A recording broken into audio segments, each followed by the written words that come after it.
आप सभी को 7वें अंतर्राष्ट्रीय योग दिवस की बहुत बहुत शुभकामनाएं।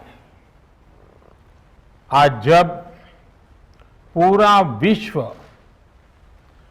कोरोना महामारी का मुकाबला कर रहा है तो योग उम्मीद की एक किरण भी बना हुआ है। 2 वर्ष से दुनिया भर के देशों में और भारत में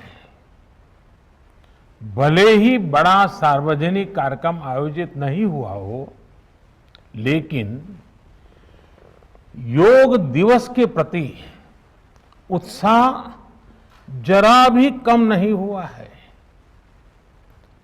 कोरोना के बावजूद इस बार की योग दिवस की थीम योगा फॉर वेलनेस ने करोड़ों लोगों में योग के प्रति उत्साह को और भी बढ़ाया है।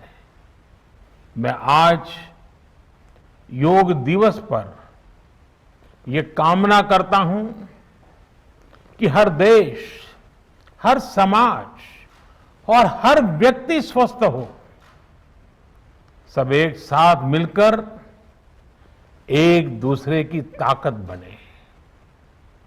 साथियों, हमारे ऋषियों मुनियों ने योग के लिए समत्वम योग उच्यते ये परिभाषा दी थी। उन्होंने सुख दुख में समान रहने, संयम को एक तरह से योग का पैरामीटर बनाया था। आज इस वैश्विक त्रासदी में योग ने इसे साबित करके दिखाया है। कोरोना के इन 1.5 वर्षों में भारत समेत कितने ही देशों ने बड़े संकट का सामना किया है। साथियों, दुनिया के अधिकांश देशों के लिए योग दिवस को उनका सदियों पुराना सांस्कृतिक पर्व नहीं है। इस मुश्किल समय में, इतनी परेशानी में लोग इसे आसानी से भूल सकते थे, इसकी उपेक्षा कर सकते थे, लेकिन इसके विपरीत लोगों में योग का उत्साह और बढ़ा है, योग से प्रेम बढ़ा है। पिछले 1.5 सालों में दुनिया के कोने कोने में लाखों नए योग साधक बने हैं। योग का जो पहला पर्याय संयम और अनुशासन को कहा गया है, सब उसे अपने जीवन में उतारने का प्रयास भी कर रहे हैं। साथियों, जब कोरोना के अदृश्य वायरस से और इस अदृश्य वायरस ने दुनिया में जब दस्तक दी थी, तब कोई भी देश साधनों से, सामर्थ्य से और मानसिक अवस्था से इसके लिए तैयार नहीं था। हम सभी ने देखा है कि ऐसे कठिन समय में योग आत्मबल का एक बड़ा माध्यम बना। योग ने लोगों में ये भरोसा बढ़ाया कि हम इस बीमारी से लड़ सकते हैं। मैं जब फ्रंटलाइन वॉरियर्स से, डॉक्टर्स से बात करता हूं तो मुझे बताते हैं कि कोरोना के खिलाफ लड़ाई में उन्होंने योग को भी अपना सुरक्षा कवच बनाया। डॉक्टरों ने योग से खुद को भी मजबूत किया और अपने मरीजों को जल्दी स्वस्थ करने में इसका उपयोग भी किया। और आज अस्पतालों से ऐसी कितनी तस्वीरें आती हैं जहां डॉक्टर्स, नर्सेस मरीजों को योग सिखा रहे हैं, तो कहीं मरीज अपना अनुभव साझा कर रहे हैं। प्राणायाम, अनुलोम विलोम जैसी ब्रीथिंग एक्सरसाइज है हमारे रेस्पिरेटरी सिस्टम को कितनी ताकत मिलती है, ये भी दुनिया के विशेषज्ञ खुद बता रहे हैं। साथियों, महान तमिल संत श्री तिरुवल्लुवर जी ने कहा, नोई नाडी नोई मुद्दल नाडी हदु तनिक्कुम वायनाडी वाय पच्चयल।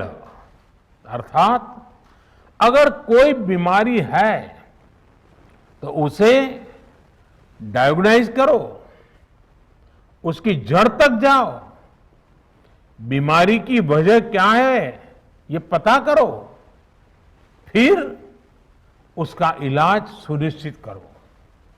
योग यही रास्ता दिखाता है। आज मेडिकल साइंस भी उपचार के साथ साथ हीलिंग पर भी उतना ही बल देता है और योग हीलिंग प्रोसेस में उपकारक है। मुझे संतोष है कि आज योग के इस पहलू पर दुनिया भर में के विशेषज्ञ अनेक प्रकार के साइंटिफिक रिसर्च भी कर रहे हैं, उस पर काम कर रहे हैं। साथियों, कोरोना काल में योग से हमारे शरीर को होने वाले फायदों पर, हमारी इम्यूनिटी पर पड़ने वाले सकारात्मक प्रभावों पर कई स्टडीज हो रही है। आजकल हम देखते हैं कई स्कूलों में ऑनलाइन क्लासेस की शुरुआत में 10-15 मिनट बच्चों को योग प्राणायाम कराया जा रहा है। ये कोरोना से मुकाबले के लिए भी बच्चों की शारीरिक रूप में तैयारी कर रहा है। साथियों, भारत के ऋषियों ने हमें सिखाया है, व्यायामात लभते स्वास्थ्यम, दीर्घ आयुषम बलम सुखम, आरोग्यम परमम भाग्यम, स्वास्थ्यम सर्वार्थ साधनम। अर्थात योग व्यायाम से हमें अच्छा स्वास्थ्य मिलता है, सामर्थ्य मिलता है और लंबा सुखी जीवन मिलता है। हमारे लिए स्वास्थ्य ही सबसे बड़ा भाग्य है और अच्छा स्वास्थ्य ही सभी सफलताओं का माध्यम है। भारत के ऋषियों ने, भारत ने जब भी स्वास्थ्य की बात की है तो इसका मतलब केवल शारीरिक स्वास्थ्य नहीं रहा है। इसलिए योग में फिजिकल हेल्थ के साथ साथ मेंटल हेल्थ पर इतना जोर दिया गया है। जब हम प्राणायाम करते हैं, ध्यान करते हैं, दूसरी यौगिक क्रियाएं करते हैं, तो हम अपनी अंतर चेतना को अनुभव करते हैं।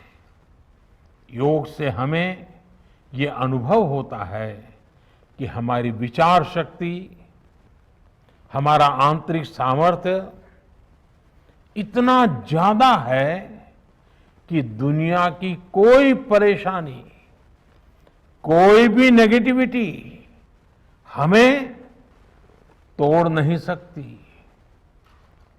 योग हमें स्ट्रेस से स्ट्रेंथ की ओर, और नेगेटिविटी से क्रिएटिविटी का रास्ता दिखाता है। योग हमें अवसाद से उमंग और प्रमाद से प्रसाद तक ले जाता है। Friends, yoga tells us that so many problems might be out there, but we have infinite solutions within ourselves. We are the biggest source of energy in our universe. We do not realize this energy because of the many divisions that exist. At times, the lives of people exist in silos. These divisions reflect in the overall personality as well.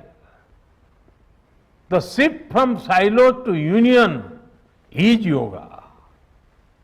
A proven way to experience a realization of oneness is yoga. I am reminded of the words of the great Gurudev Tagore, who said, and I quote, "The meaning of our self is not to be found in its separateness from God and others, but in the ceaseless realization of yoga of union," unquote. The mantra of Vasudhaiv Kutumbakam, which India has followed since ages, is now finding global acceptance. We all are praying for each other's well-being. If there are threats to humanity, yoga often gives us a way of holistic health. Yoga also gives us a happier way of life. I'm sure yoga will continue playing its preventive as well as positive role in healthcare of masses. साथियों, जब भारत ने United Nations में अंतर्राष्ट्रीय योग दिवस का प्रस्ताव रखा था, तो उसके पीछे यही भावना थी कि योग विज्ञान पूरे विश्व के लिए सुलभ हो। आज इस दिशा में भारत ने यूनाइटेड नेशंस WHO के साथ मिलकर एक और महत्वपूर्ण कदम उठाया है। अब विश्व को एम योगा ऐप की शक्ति मिलने जा रही है। इस ऐप में कॉमन योगा प्रोटोकॉल के आधार पर योग प्रशिक्षण के कई वीडियोस दुनिया की अलग अलग भाषाओं में उपलब्ध होंगे। ये आधुनिक टेक्नोलॉजी और प्राचीन विज्ञान के फ्यूजन का भी एक बेहतरीन उदाहरण है। मुझे पूरा विश्वास है एम योगा ऐप योग का विस्तार दुनिया भर में करने और वन वर्ल्ड वन हेल्थ के प्रयासों को सफल बनाने में बड़ी भूमिका निभाएगा। साथियों, गीता में कहा गया है, तम विद्या दुख संयोग वियोगम योग संगीतम, अर्थात दुखों से वियोग को, मुक्ति को ही योग कहते हैं। सबको साथ लेकर चलने वाली मानवता की ये योग यात्रा हमें ऐसे ही अनवरत आगे बढ़ानी है। चाहे कोई भी स्थान हो, कोई भी परिस्थिति हो, कोई भी आयु हो, हर एक के लिए योग के पास कोई न कोई समाधान जरूर है। आज विश्व में योग के प्रति जिज्ञासा रखने वालों की संख्या बहुत बढ़ रही है। देश विदेश में योग प्रतिष्ठानों की संख्या में भी वृद्धि हो रही है। ऐसे में योग का जो मूलभूत तत्व ज्ञान है, मूलभूत सिद्धांत है, उसको कायम रखते हुए योग जन जन तक पहुंचे, अविरत पहुंचे, निरंतर पहुंचे, ये कार्य आवश्यक है। और ये कार्य योग से जुड़े लोगों को, योग के आचार्यों को, योग के प्रचारकों को साथ मिलकर करना चाहिए। हमें खुद भी योग का संकल्प लेना है और अपनों को भी इस संकल्प से जोड़ना है। योग से सहयोग तक का ये मंत्र हमें एक नए भविष्य का मार्ग दिखाएगा, मानवता को सशक्त करेगा। इन्हीं शुभकामनाओं के साथ आज अंतर्राष्ट्रीय योग दिवस पर पूरी मानव जात को, आप सभी को बहुत बहुत